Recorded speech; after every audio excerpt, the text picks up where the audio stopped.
I'm Kevin, and I'm joined by my co-host with Harrison Bader like hair.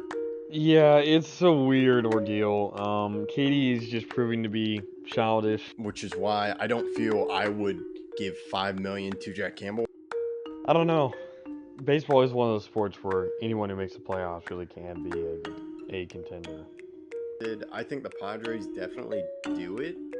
I don't think Donovan Mitchell gets traded. Kyrie Irving does have the track record of not being a great locker room fit, or even good locker room fit. Bader got some luscious locks. I gotta say it. This is Zach Bigley, the broadcaster for the Frisco Rough Riders, and you're listening to Outsiders Opinions with Kevin and Austin. You guys better subscribe. What's up, y'all? Welcome to our NHL Opinions of the Week.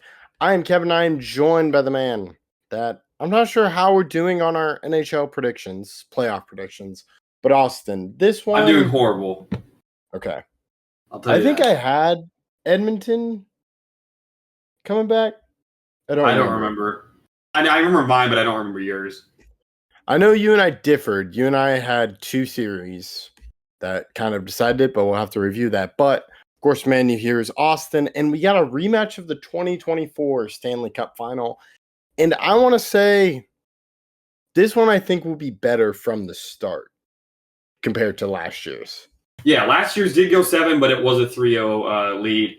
This is a better team. The Oilers are a better team than they were last year. And I do think the Panthers, you could argue, are at maybe possibly slightly better to the same. I do like Brad Marchand, so him being added to this roster, he has experience, obviously, winning a cup before, but he also has been good for them in the playoffs.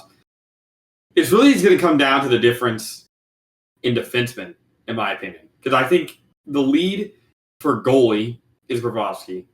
So they need Skinner to step up, or if they can get Count Picard back, that'd be huge.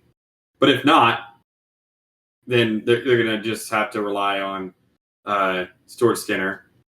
And I think that Oilers definitely have the advantage for forwards.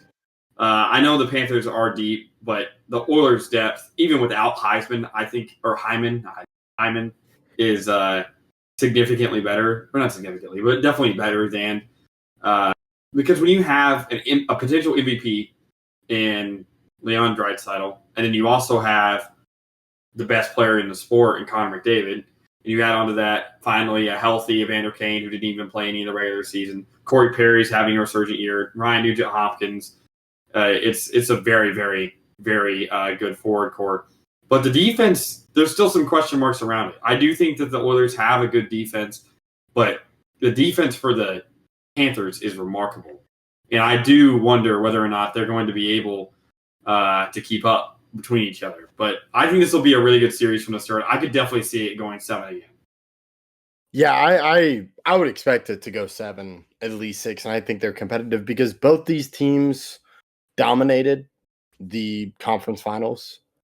Edmonton has better depth than last year, and depth really helps them because it doesn't put it all on McDavid and Draisaitl, which to me makes it even more scary, just given how good McDavid and Draisaitl and how McDavid can take over a game. Where you also have Corey Perry and Evander Kane. You also have Bouchard, defenseman for the Oilers. So you just have the skill. But to me, the Panthers are just a machine. You have Tkachuk, but you also have Marchand, as you said. So I really can see it going either way. But I think it should be some great, aggressive, physical hockey, of course, with some skill moves as well. Yeah.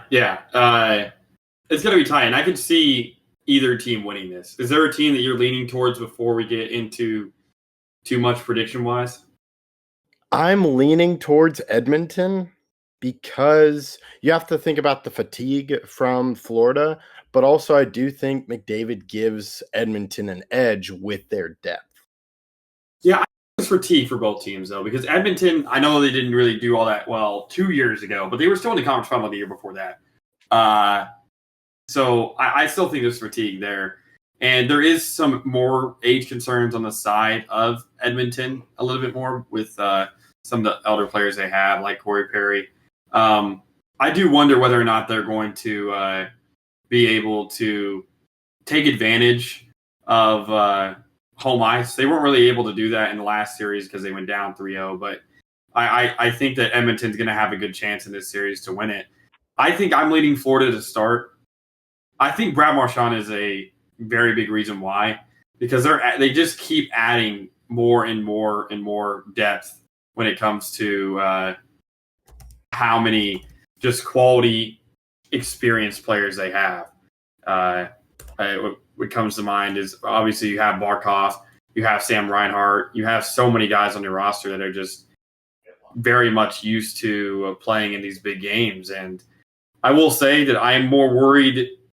I know the Panthers have won one, and that's all your goal is to win one, obviously. But moving forward, I think because of Sam Reinhart's free agency and a little bit of the question marks regarding Marchand and some other guys on this roster, in the future, I'm more worried about the Panthers than I am the Oilers. The Oilers are going to have Draisaitl and McDavid for a while now, so they continue to build on them if they do lose this series, even though they have yet to win one.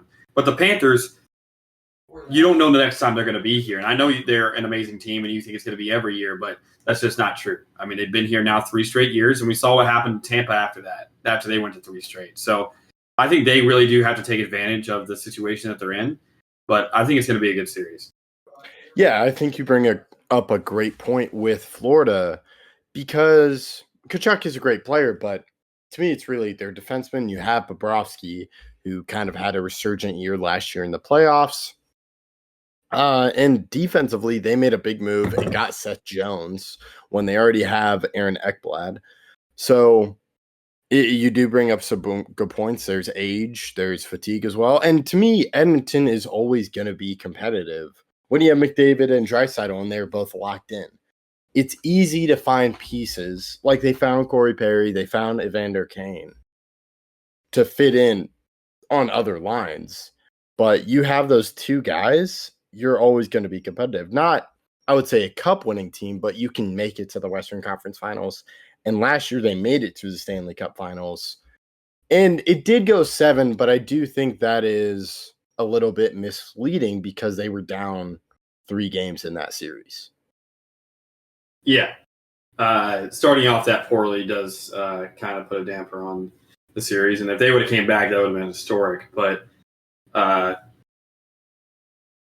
what are you thinking about for the Conn Smythe? Who are some – because that is a whole playoffs award, so there's only a couple candidates, in my opinion, for both of these teams. But is it someone you're leaning towards in that department? I think for the Oilers, I would go – it's either Draisaitl or McDavid. It's easily McDavid right now, but I think if Draisaitl has a tremendously good series in the next one, I could see it being him. Florida, it's a little bit more of an open situation.